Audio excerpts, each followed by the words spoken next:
Good evening, Norway, and welcome to this launch of the first ever collaborative Lallemand all-grain kit with our partners at Ølbrygging. I'm joined here today with Molly, my colleague from the States, and Eric, my colleague from the States, and Carsten and Shell from Ølbrygging. I'm the technical sales manager for Lallemand for the wider Scandinavian region. And just to give you a bit of a background on Lallemand before we start, we're a biotechnology company headquartered in Montreal. We specialize in the manufacture and supply of microorganisms, specifically yeast and bacteria. And our business started many years ago in baking yeast before moving into wine yeast, and then finally in the mid-90s to brewing yeast when we started packaging yeast for a chain of pharmacies in the UK which started to make homebrew kits. So today's an exciting day. This is the first ever collaborative all-grain kit that we've produced with a partner. So very exciting for us. Ølbrygging actually first approached us in the summer of 2020, so middle of COVID times, and asked whether this was something that we might be open to the idea of. And we have a team of technical experts worldwide, and there's over 40 of us. Most of us are ex-brewers, like myself. And Molly and Eric are ex-brewers as well. And we had this list of kind of recipes that we've put together as a team over the years. And 3 of the recipes were picked by Ølbrygging to create these all-grain kits. The first one to launch today is an Austin IPA, which was put together by Eric and Molly. And a bit later on, they're going to tell us a bit more about the kits and how they came about producing this recipe. But they've both worked as brewers in the past. So Molly's been at New Holland Brewing and was formerly barrel manager at Brooklyn Brewery in New York. And Eric has held multiple positions across Chicago, Detroit, and Philadelphia. So they're both really great brewers, and I think it's going to be really interesting to talk to them today about how they came to produce this recipe. So I'm going to ask Molly and Eric just to turn off their cameras just now, and we're going to go over to Ølbrygging. We're going to speak to Shell, we're going to speak to Carsten, and they're going to give you a little tour of their production facility and then talk about the kit that we're launching today. Okay, welcome to Grimstad, Norway. I'm Kjell, CEO at Ølbrygging.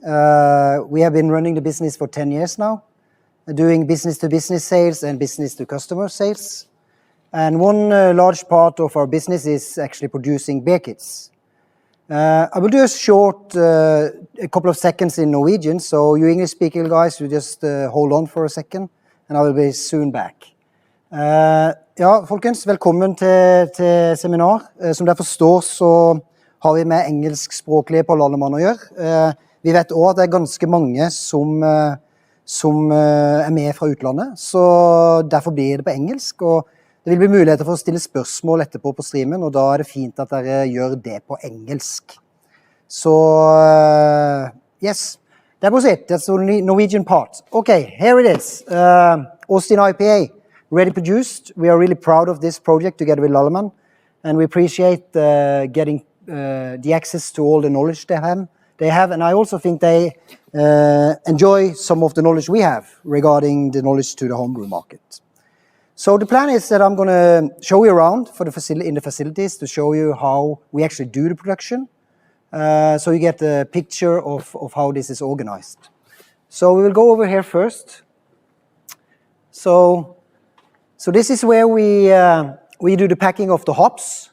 So we add, usually buy hops in 5 kilo bags. So we add that to the tank here, and it's being elevated up to the weight, goes down, packed, comes out in sealed bags, light tight bags, and being vacuumized in this machine. So this is where we seal the hops. It's also, all the hop bags got a written statement on it for the beer kits to make sure that the brewer actually of hop and how long it's going to boil, or if it's going to be dry hopped or whatever. So we're going to move over here. So this is where we do the grain bags, make the grain. We start by adding 350 kilos into this tank. So this is the mixture for the actual beer kit that we are making.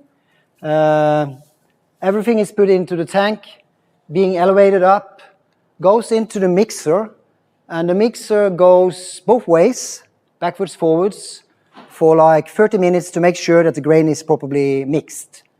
Then it's going down, being crushed here, goes up again in the elevator, down into bags, sealed, getting the air out, and then transported on the conveyor belt up here, where we add the bags with hops and yeast and stuff. And then you have the finished product coming out. So you have the bag with grain. You have the bag with Lallemand hops. No, sorry, yeast and hops. And then you have the recipe sheet, giving you the mesh temperatures, fermentation temperatures, blah, blah. And also you got this nice template here that you can cut out and put into one of the tap handles that we sell, Bishop tap handle. There is QR codes on the back here. There's a QR code which gives you access to all kinds of brewing tips that we give. And there's also a QR code where you go directly into Brewfather, where you can find the recipe for the beer kit. So this beer kit is only being sold now in Sweden and Norway. So if any of you don't have access to buying the beer kit, it is available in Brewfather, and you can go in there and check it out. Before we hand it back to Lallemand, I'll just say that today until Sunday there's a 15% discount on all the new Austin IPA beer kits. So run and buy. So that was more or less it from Grimstad. Short guided tour. We are really happy doing this cooperation, as I said, and I really think it's. I'm actually pretty impressed what Lallemand has been giving out of new styles of yeast lately. You have the Verdant, you have the sour pitch, and we have good faith that Lallemand will become take a much larger part of the homebrew scene. So we enjoy doing cooperations in the future, and we already know that we're going to do 2 more beer kits together with them, which is going to come probably during the summer and the autumn. So I hope you enjoyed this tour. We will be available for questions if you have any during the session. So hand the word over to Molly, Eric, and Andy, and look forward to hear more about the philosophy behind the beer and the co-fermentation as a subject. And to be honest, I'm really impressed by the taste of this beer. It's a great beer. So take care. Thank you. Thanks, Joe. I think that was really great to see that production facility. I've never seen a homebrew kit kind of manufacturing facility that's that kind of big and that kind of all encompassing. It's a really great looking facility that you've got there. So yeah, thanks for showing us that. I've got my colleagues Eric and Molly on here now, and we're going to just go over how the recipe was created and the story behind it. But I think if you want to just check out the recipe beforehand, if you haven't actually seen the recipe yet, there's a link below me that you can follow, and you'll be able to see the recipe there. So I guess I'll start now. Eric and Molly, it must be really exciting for you guys to have this recipe that you've created turned into this kit, and indeed it being distributed across Sweden and Norway. So that's a cool achievement. I'm kind of jealous of you to have done that. So well done. But if you could give us an idea of the background to the recipe, why you created it, and what kind of style it is, that would be really great. I don't know who wants to go first, Eric or Molly. I'll go first. No, we'll both go first. No, it's really great, particularly because this beer came about. The intention was originally for it to be poured at CBC last year before it was canceled. So Eric and I had a chance to go down. We were collaborating with a brewery in Austin, hence the Austin IPA, and they were going to have it on tap during the Craft Brewers Conference last year, which unfortunately due to COVID did not happen. So it's really great that it's getting out internationally anyway. So Yay. Eric, I'm going to let you talk. Yeah, I mean, I think you summed it up. That was really the idea, to make a kind of just a nice juicy beer for CBC, and I think that this is that beer. Yeah. I don't know if anybody's actually been to Austin, a fantastic city, so I can kind of see myself sitting down in one of those great bars that they have on the strip there, drinking a pint of this. That would be bliss, you know. One day. So I guess we'll try and dig a little bit deeper into the recipe and the rationale behind it. So quite a complex malt bill there for an IPA. So could you give us a bit of a rationale behind it? Maybe talk about the acid malt that you've used and the wheat malt additions. Yeah, we wanted to create a really good backbone that would lend itself to be kind of leaning towards a juicy, hazy IPA, but not be full on like a traditional New England. And I think that the acid malt in particular, that came across because of the water profile in Austin. That was how the brewery preferred to use that acidification process. But it's just a little bit. It's not a lot. And then we'll talk about the hops as well. So you've got quite a few different hops in there. So we've got Azaka, we've got Mosaic, and then you've got maybe the more classic C hops, the Centennial and the Cascade. How did you kind of layer those? What was the intention of using those particular varieties? What kind of flavors were you looking to get from it? I'm really testing your memories here. This is a big question. Well, again, to be honest, the original hop list was, we were presented, the brewery that we partnered with, Lazarus, they presented us with their extensive hop list, which was, you know, so many hops. And some of which I had not heard of before. So the intention was really just to experiment. Yeah, we got those classic tea hops in there that really get you going, and then some of those nice new juicy varieties that bring a lot more, I think, new flavors to the party, which are really awesome too. The next question here, we're going to talk about co-fermentation, because this recipe uses an innovative co-fermentation technique. So this would be using more than one yeast strain at once. In the case of this recipe, we've used the Voss yeast, which is a Kveik strain. So genetically and historically from Norway, and also a Kolsch strain, so like a German ale strain. So I guess before we just discuss that, we're going to do a little poll. And just, has anybody on the webinar actually heard of the co-fermentation technique before? If you look at your screens, there's a little poll. I've got votes coming in. It's kind of bossing him out on a very even split. We've got like pretty much a 50-50 going on. Yeah, 50-50. So, you know, half the people on the seminar have heard of it and half haven't. So great. Well, I mean, hopefully we'll be able to enlighten some of you about this technique. So we've got another poll coming up, but before we do that, I think we'll just say to Molly and Eric, why did you go for this technique? Why did you decide to go for co-fermentation? What does each yeast bring to the party? Who wants to go first? Okay, I'll go first, but Eric, you know, chime in. So we presented the different strains that we had, and Voss was the new strain that we just came out with, so that was obviously very interesting. But then diving into more of our IPA strains, we discovered that the Kolsch strain actually has a high level of beta-glucosidase activity. So it's an enzyme that participates in biotransformation. Cool. Could you tell us about biotransformation, just whilst you're there? Eric, I'll take it over to you. Well, biotransformation is that idea that yeast can interact with hops and cleave out through an enzymatic reaction some extra aroma compounds. And that's really what we're looking for here with this co-fermentation, and using yeast in like a whole different way, not even thinking about using it for ethanol and just going straight for it, trying to get as much hop aroma as we could. Exactly. And I think we succeeded in that. The beer's heavily aromatic. Yeah. And that's why co-fermentation is a little bit of a misnomer. It kind of implies we added both yeasts at the same time. We didn't. We added the Voss initially first, and then we added the Kolsch yeast, day like 4 or 5, midway through fermentation, with the first dry hop. Oh. And remind me again, which one has the highest beta-glucosidase level? Is that the Voss strain? The Kolsch, yeah. Mm-hmm. Okay. Mm-hmm. So the Kolsch is the one that's really kind of promoting those hoppy aromatic flavors, and then the Voss is the workhorse that's getting it done, right? Exactly.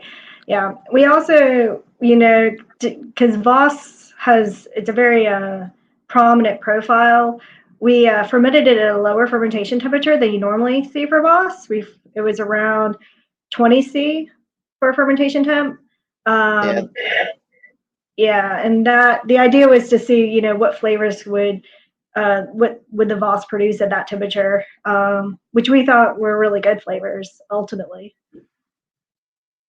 Great, fascinating. Well, I think we're going to run another poll here now. So we're going to ask, has anybody on the webinar actually tried this technique before, or is it something completely new to you?